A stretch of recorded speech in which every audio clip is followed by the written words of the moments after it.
반갑습니다. 미풍입니다. LTV 90% 확대, 대한민국이 망한다는 내용으로 간략하게 한번 알아보도록 하겠습니다. LTV를 90% 확대를 한다는 것은 저는 지난 시간에도 언급해드렸지만 굉장히 위험한 발상이다 이렇게 보고 있습니다. 그런데 아이러니하게 90%까지 확대가 됐을 때 엄청나게 피해보는 부류가 딱 한 부류가 있습니다. 이게 결론이에요.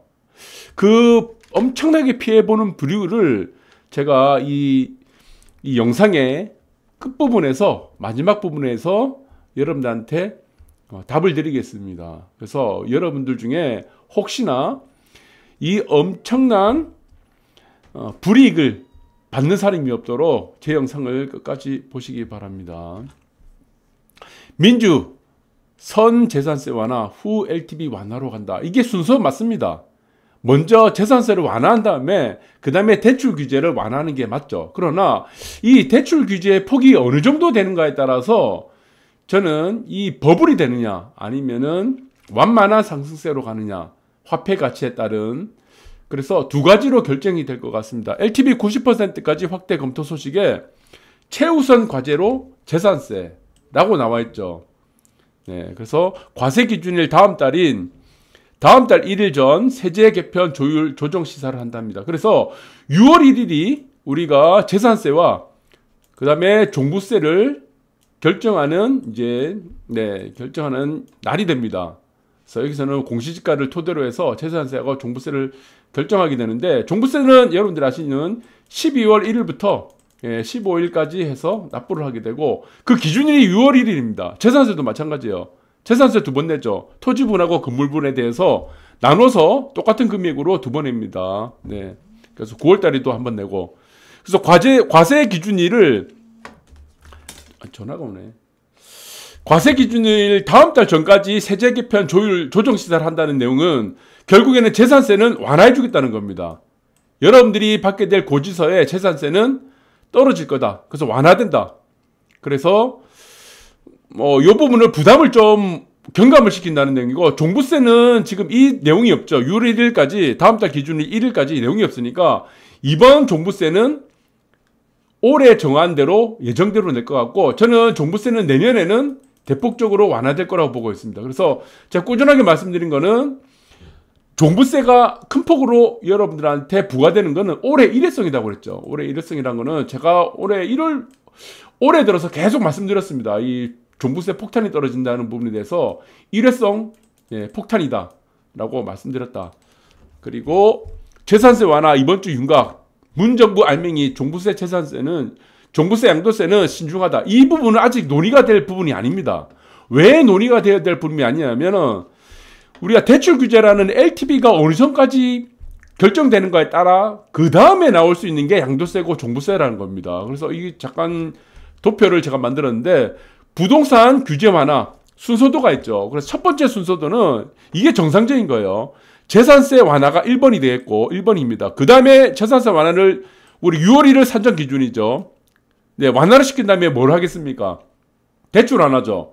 그래서 LTV를 90%까지 할지 몇 %까지 할지는 아직 정해지지 않았는데 90%까지 한다는 내용이 있고, 이것은 무주택자 그리고 신혼부부 청년들에 대해서, 그리고 그 다음 단계가 되게 되면 양도세 완화가 나오게 됩니다. 이게 아마 6월 달부터 올해 12월 전후로 해서 양도세에 대한 완화 기준이 나올 것 같고, 그 다음 최종적으로 나온 게 뭡니까? 종부세죠. 종부세는 언제부터 계산되느냐? 저는 대선 전이라고 보고 있습니다. 대선 전에는 무조건 종부세 완화돼서, 그리고 내년입니다. 내년에 내는 종부세는 상당히 완화될 거라고 보고 있습니다. 대선 전. 그러니까 내년 대충 보면은 계산을 하게 되면 내년 1월부터 그 다음에 대선 기간 동안 공약이 나오겠죠. 공약이 떨어지는 그 기간 동안 해서 종부세는 완화될 거라고 보고 있는데, 여기서 중요한 게 하나 있습니다.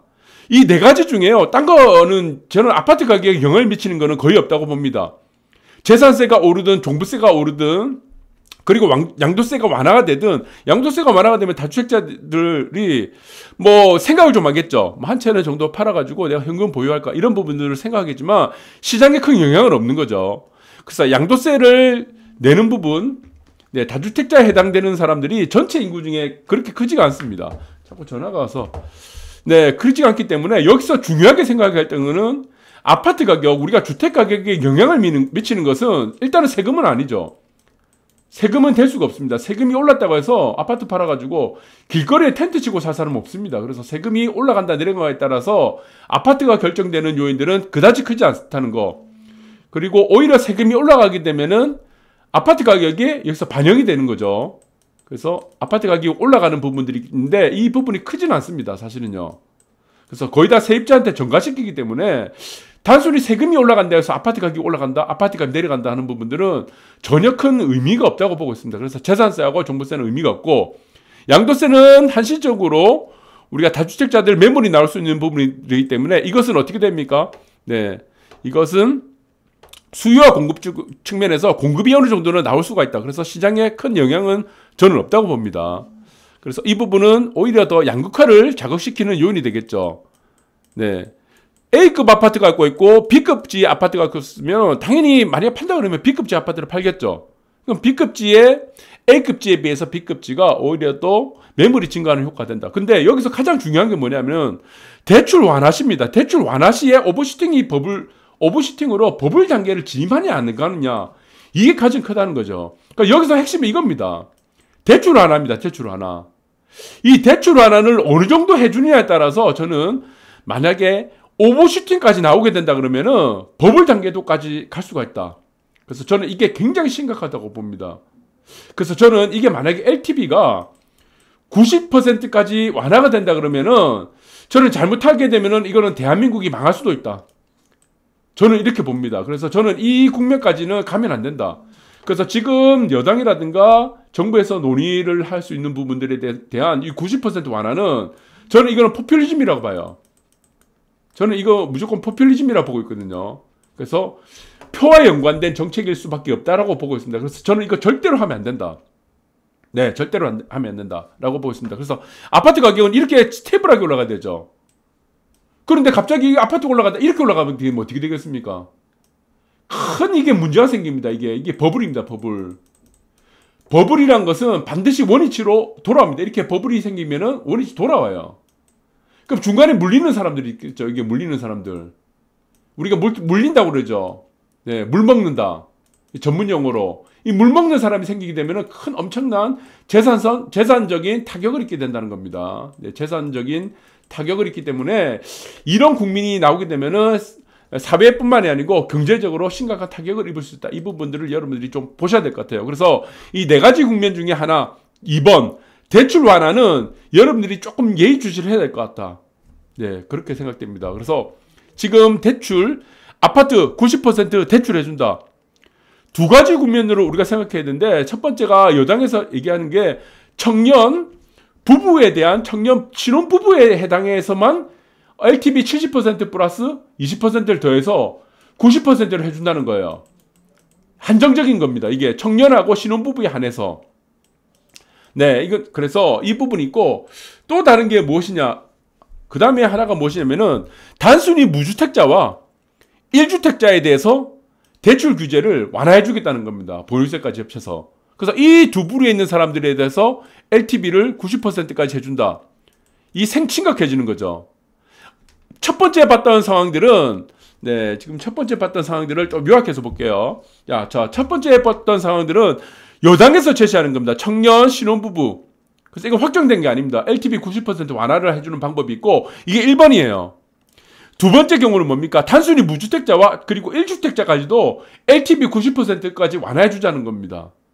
두 가지 다 어떻게 됩니까? 두 가지 다 우리는 실거주, 실수요, 그 다음에 플러스 가수요, 플러스 투기 수요가 같이 어우러져 올라갑니다. 왜 이렇게 되냐? 여러분들 생각해 보세요. 우리는 1번이 좀 더 낫죠. 1번이 한정적이니까 좀 더 버블에 갈 수 있는, 그리고 오버슈팅으로 갈 수 있는 내재 가치에 비해서 시세가, 그리고 영역이 단순한 우리가 지금 변동성 자세로 갑니다. 이 변동성 자세에서 따른 델타 값입니다. 변동성 자세는 델타 값밖에 없습니다. 델타. 네. 그래서 내재 가치는 전혀 반영하지 않는 델타 값으로 인해서 시세가 급등하는 현상을 우리는 오버슈팅 영역이라고 하는데, 차라리 2번보다는 1번이 좀 더 낫죠. 경제적으로는 사회적으로 봤을 때. 그런데 1번도 마찬가지고 2번도 마찬가지고 실수요자뿐만이 아니고 실수요뿐만이 아니고 여기는 가수요가 같이 들어옵니다. 가수요. 또 뭐가 들어오냐면은 투기수요도 같이 들어와요. 투기수요. 왜 그러냐? 이 사람들이 실수요자들인데 청년들 신혼부부는 단순히 실수요자인데 아니 미표현 선생님은 왜 가수요도 들어오고 투기수요도 이렇게 들어오냐 이렇게 말씀하시냐 이렇게 제기할 수 있는데 이 세 가지 삼박자 같이 들어옵니다. 이 세 가지 삼박자 같이 들어올 때는 델타 값에 의한 변동성 자세가 나타나서 이것이 오버슈팅으로 가게 되는 겁니다. 오버슈팅. 오버슈팅으로 가게 되면 어떤 현상이 나타나냐? 버블이 나타나죠. 버블. 거품. 자, 여러분들 생각해 보세요. 10억짜리 집이 있습니다. 10억짜리 집이 있는데 이 신혼부부가 10억짜리 집을 사고 싶어. 그런데 지금에서는 안 되죠. 9억 이상 고가주택을 넘어가면은 최대한 40%밖에 안 되죠. 거기다 DSR을 적용받고 하다 보니까 낮아집니다. LTV가 40%밖에 안 되는데 이제 90%까지 완화된다 그러면은 실질적으로 10억짜리 아파트를 사는데 이 청년하고 부부가 내일 지불해야 될 돈이 얼마입니까? 1억만 있으면 된다는 거예요. 1억. 1억 원. 아니 1억 원요. 뭐 대충 요즘에 노가다 뛰어도 뭐 택배 조금 해도 2년 정도만 해도 1억은 충분히 모읍니다. 그리고 이 사람이 친구한테 돈을 빌려 만약. 그리고 부모님한테 뭐 돈을 좀 빌리자. 그럼 뭐 아니면은 그리고 증여 좀 받자 이러면은 증여 5억 이상이니까 싸죠. 그럼 친구뿐만이 아니고 뭐 가족들한테 1억 정도는 빌릴 수 있잖아요. 그럼 이 청년하고 신혼부부는 어떻게 집을 구입을 하게 되죠? 내가 살 수 있는 소득에 비해서 투기 수요가 되는 겁니다. 투기 수요가 되는 거죠. 벗어나 버리죠. 내 소득에 비해서 내가 감당할 수 있는 금액에 대해서 넘어가 버리고 이게 실수요가뿐만 아니라 투기 수요가 또 가사하게 되는 겁니다. 거기에 대해서 가수요도 가사하게 되는 거고 내가 살 수 있는 범위를 넘어가서 살 수 있게 만들어주는 거예요. 왜? 1억 원만 있으면 이 10억짜리 아파트 살 수 있으니까. 그럼 청년하고 신혼부부들은 어떻게 생각하겠어요? 네, 더 좋은 아파트를 살려고 하지. 투기 수요가 되는 겁니다. 투기판이 벌어진다는 겁니다. 이것도 1억만 있으면 되니까 이렇게 된다는 거죠. 그래서 더 심각한 거는 여기서 있습니다. 청년과 신혼부부에 대해서 90% LTV 해주는 것이 아니고 무주택자까지 1주택자까지 만약에 90% 해준다 그러면 어떻게 되겠어요? 지금 B급지 사시는 분들하고 만약 C급지 혹은 A급지 사시는 분들이 다 어디로 가겠습니까? 전부 다 원하는 곳이 어디예요? S급지로 가려고 하지. 한강변 아파트 가려고 하지. 한강 조망관 아파트. 안 그렇겠습니까? 왜? 대출을 다 해준다는데. 내가 실질적으로 들어간 돈이 없다는데. 난리 나는 거죠. 이게 난리 난다. 그럼 이게 어떻게 되겠습니까? 원래의 내재 가치를 다 벗어나게 되는 거죠. 이게 버블이 된다는 겁니다. 단순히 여기서는 실수요뿐만이 아니고 가수요, 투기수요라는 이 삼박자가 전부 다 얼어질 수밖에 없다는 거예요. 내가 실질적으로 들어간 돈이 거의 없기 때문에. 그래서 저는 이 부분이 심각하다는 겁니다. 그래서 저는 LTV 90%를 해줘서는 안 된다는 입장입니다. 저는 그래서 이것들이 나중에 가지는 후유증이 경제적으로 너무 크게 나타나기 때문에 절대로 이렇게 해서는 안 된다고 보고 있습니다. 그래서 저는 이렇게 보고 있는 거예요. 아파트 가격은 이 검정선입니다. 검정선이 지금 집값이라고 칩시다. 집값이라고 치면은 이렇게 가야 됩니다. 이렇게 스테이블하게 가야 돼요. 꾸준하게 이렇게 가죠. 중간에 조금 조정도 받고 이렇게 꾸준하게 이렇게 가야 됩니다. 이렇게 꾸준하게 가야 되는 이유가 뭐죠? 단순히 화폐 가치의 하락만을 반영하기 때문입니다. 화폐 가치는 어떻습니까? 이렇게 꾸준하게 떨어지죠. 화폐 가치가 떨어지는 것이 이렇게 똑같이 갑니다. 네, 유동성도 이렇게 가고 화폐 가치는 이렇게 떨어지고 그리고 화폐 총량이라는 화폐 총량이 뭐죠? M2가 이렇게 같이 늘어나는 거예요. 거기에 따라서 똑같이 이렇게 따라가는 게 가장 현명하다는 겁니다. 안정적으로. 그런데 여기서 이제 가수요, 투기수요까지 겹치게 되면은 문제가 생긴다. 그러면 어떤 형태로 가느냐? 저는 이렇게 봅니다. 코인 시장처럼 된다는 거예요. 아파트 가격이. 코인 시장. 여러분들 코인 시장이 얼마나 지금 개판입니까? 얼마나 불안해요. 코인 들고 있는 사람들이 그 다음날 어떻게 됩니까? 잠을 제대로 잘 수 있겠어요? 도지코인입니다.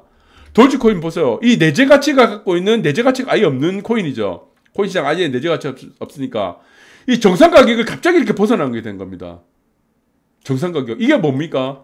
오버슈팅, 오버했다는 겁니다. 오버하지 마라. 오버하지 말라는 겁니다. 이 오버로 슈팅해 버렸는 거예요. 슈팅, 쏴버렸다는 겁니다. 이것이 뭐가 됩니까? 버블이 되는 거죠. 네, 이게 버블이 된다. 이것은 무엇입니까? 내재 가치라는 밸류에이션하고 전혀 관계없이 그냥 단순히 가격만 올라갔다. 네, 델타 값으로. 여기는 밸류에이션이 없다. 내재 가치가 없다는 겁니다. 내재 가치를 무시하고 단순히 가격만 올라갔다. 그래서 아파트가 이렇게 될 수도 있다는 겁니다. 여러분들 잘 기억하시기 바라고, 결국에는 어떻게 됩니까? 이렇게 오버슈팅이 나오면은 결국에는 다시 원위치가 됩니다. 원위치. 반드시 원래 가격으로 원위치 한다는 부분들을 여러분들이 생각해야 됩니다. 그래서 이 중간에 여기서 만약에 물 먹는 사람들이 있다 그러면은 굉장한 고통을 받는다 라고 보시면 될 것 같아요. 도지코인은 지금 일론 머스크, 걔가 상당히 이쁘네요. 네, 이 도지코인 문제가 많습니다. 그러면 똑같은 반대의 경우도 있습니다, 여러분들. 반대의 경우도 한번 생각해 보세요. 아파트가 이렇게 꾸준하게 잘 가고 있는 거야. 왜? 어떻게 이렇게 잘 가고 있습니까? 어떤 식으로? 화폐 가치 총량이 늘어난 만큼, 화폐 가치가 하락한 만큼, 이게 뭡니까? M2, 통화량이죠. 통화량이란 M2가 계속 늘어난 만큼 똑같이 아파트 가격이 또 올라가는 게 정상이라는 겁니다. 그런데 중간에 한번 이게 피레침이 떨어진 겁니다. 이게 뭡니까? 언더슈팅이 나타난 거예요. 언더슈팅. 원래의 통화량에 관계없이 언더슈팅이 나타나보게 되면 어떻게 된다는 겁니까? 한 번이 순간적으로 한번 쑥 내려가는 거예요. 그럼 여기서 아파트를 파시는 매도자가 있을 겁니다. 엄청나게 손해를 보겠죠. 여기서 사는 사람들은 매수자는 엄청나게 이익을 보는데 정상 가격을 다 벗어나면 안 된다는 겁니다. 이게 사회적으로 경제적으로 엄청난 후유증을 남긴다는 겁니다. 이게. 네, 여기서 갑자기 좀 돈이 모자라가지고 매도한 사람들은 얼마나 큰 충격을 받겠습니까? 그러나 결국에는 다시 어떻게 됩니까? 원위치 돌아온다는 겁니다. V자. 네, 똑같이 오버슈팅도 원래 가격으로 이렇게 가다가 다 돌아옵니다. 네, 그렇게 보시면 된다. 그래서 사회적으로 혼란만 가중시킨다라고 보고 있습니다. 그래서 미국 가격을 보시면은 여기서는 미국입니다. 미국, US, 미국, 홈, 집입니다. 집 프라이스. 네, 그로스죠. 그래서 미국의 집값 상승률을, 집값에 어떻게 궤적이 되었는가를 보시면은 2004년까지는 어떻게 됐습니까? 궤적이 완만하게 올라갔죠. 화폐 가치 하락 M2 똑같이 완만하게 올라갔는데 여기서도 지금 완만하게 올라가죠. 지금 2010년도부터 시작했고 계속 완만하게 올라가죠. 이렇게 완만하죠. 그런데 여기서 특징적인 부분들이 하나 있습니다. 이게 2004년부터 2007년까지예요. 기울기가 갑자기 이렇게 가다가 이렇게 돼버렸죠. 네, 그러니까 원위치로 돌아온다는 겁니다. 원위치로. 이 원위치. 그렇죠. 올라가다가 네. 올라가다가 지금 보시면은 올라가다가 이렇게 잘 올라가다가 이렇게 갑자기 슈팅이 한번 나왔다. 네, 이렇게 서서히 가다가 슈팅이 이렇게 나왔다. 그러니까 원위치가 되고 다시 또 올라가게 되는 거죠. 이 주택가격이 이렇게 되는데, 자, 여기서 보시면 우리가 중요하게 생각할 게 이겁니다. 2004년하고 이 부분이에요. 2007년, 2006년, 2007년 부분. 이 부분에서 뭐가 나왔나? 오버슈팅이 나왔죠. 거품이란 겁니다. 거품. 이 오버슈팅이 나오는, 거품이 나온 이유가 뭐죠? 네, 여기서 나온 것은 결정적인 게 무엇이다? 모기지 사태입니다. 모기지 사태. 여러분들 잘 아시죠? 모기지 사태는 뭡니까? 서브프라임. 서브프라임 사태다. 여러분들 보시면은 아파트에는 살 수 있는 사람들이 이렇게 신용 등급에 따라 등급이 있습니다. 제일 하위에 등급이 있는 사람들이 어떤 사람들입니까? 제일 하위에. 제일 하위에 있는 등급에 있는 사람들은 서브프라임 단계라고 합니다. 여기서는 신용 등급이 가장 낮아요. 그래서 돈을 상환할 수 있는 사람들이 아닙니다. 돈을 빌려가지고 상환이 안 되는 사람들이에요. 이 사람들 서브프라임이라는데 이 서브프라임에 있는 사람들한테 돈을 어떻게 빌려줬습니까? 90%까지 돈을 빌려준 거예요. 많으면 100%까지 돈을 빌려줍니다. 아파트를 대출로 해서 담보로 잡고. 그러니까 나중에 어떻게 됐습니까? 이 사람들한테 막 돈을 빌려주니까 이 사람들이 가만히 있겠습니까? 내가 돈이 없어도 아파트를 살 수 없으니까 이 사람들이 막 아파트를 사기 시작한 겁니다. 미국의 주택을 막 사기 시작했어요. 그래서 갑자기 아파트 가격들이 주택 가격에 급등을 하기 시작했습니다. 급등. 아파트의 원래 가치에 상관없이 급등을 해버렸던 겁니다. 그래서 이게 오버슈팅이 나와버렸다는 거다. 그래서 그 이후에 엄청난 문제가 생겼죠. 사회적으로 문제가 생겼다. 그래서 여기서 보시면은 리만 브러더스라는 투자은행도 망하게 되고 시티은행뿐만 아니고 네, 시티은행도 나중에 어땠습니까? 공적 자금을 지원받죠. 그래서 골드만삭스도 마찬가지였습니다. 금융기관들이 다 무너지기 시작했어요. 엄청난 후유증을 만들어냈다는 겁니다. 그래서 저는 대한민국의 LTV 90%를 만들지 말라는 부분들이 이겁니다. 그 다음에 어떻게 됐습니까? 이 가격들이 2012년도까지 휴유증을 만들었다. 네. 그리고 결국에는 어떻게 됐습니까? 다시 또 올라갔죠. 전고점을 돌파된 순간들이 2017년입니다. 다시 이 전고점을 언젠가는 또 돌파하게 되고 또 올라가게 된다. 라는 부분이다. 그래서 이 오버슈팅이 나왔다. 이라는 부분들, 네. 거품이 나온 부분들은 반드시 돌아온다는 겁니다. 이 부분들 여러분들이 잘 보시기 바라고, 또 한 가지 문제가 있다. 그것이 뭐냐? LTV 90%만 만들어지면은 되는 게 아니고, 여기서는 또 문제가 뭐냐면은 공급이 안 나오는 거예요. 공급이 안 나오는 과정 속에서 LTV 90%까지 완화시키면 어떻게 되겠습니까? 수요가 진작이 되면 어떻게 됐습니까? 큰일 나죠. 문제가 심각해진다는 겁니다. 그래서 세금 폭탄, 여기 보시면은 세금 폭탄 때문에 자녀들한테 증여를 하다 보니까 시장에서는 매물이 안 나오는 겁니다. 이 시장에서 공급이 안 나온다는 거죠. 그래서 수중인 절반 40대 미만에서 지금 보시면은 네, 엄청나게 증여가 됐다. 그래서 시장 매물이 감소한 효과도 이 부분들이 있다라는 부분들을 보시고, 6월 전 아파트 매물 쏟아진다더니 압구정 42%도 매물이 급감했다는 부분입니다. 그래서 매물 급감하고 있는 상황이고, 그리고 그것은 바로 공급이겠죠. 그리고 또 하나 이유가 있죠. 공급이 계속적으로 지척시켰습니다. 네, 누적을 계속 시켰어요. 공급이 그때 계속 나와야 되는데, 현 정권 들어왔고 4년 동안 계속 공급을 지체를 시켜놨습니다. 그 상황에서 매물도 안 나오고 공급은 없고, 그리고 LTV 90%라는 것은 엄청난 휴유증을 만들어낼 것이다. 그래서 여기서는 저는 가장 휴유증을 보는 사람들이, 피해를 보는 사람들이 누구냐? 촛불을 들었던 사람으로 보고 있습니다.